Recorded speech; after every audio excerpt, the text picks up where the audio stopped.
Hi everyone and welcome back to the channel. In today's video, I'm going to show you how you can add a developer tab in Word. So let's start our video.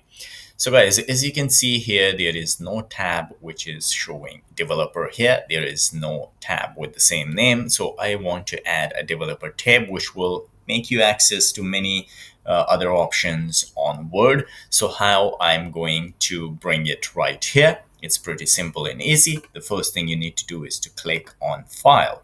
From here, you need to go to the options. Right click right here on the options. This menu will pop up and here you will find the customize ribbon right here. You need to click on that and you need to scroll a bit. Right here, you will find the option developer. Once you check that one, and then you need to click on OK.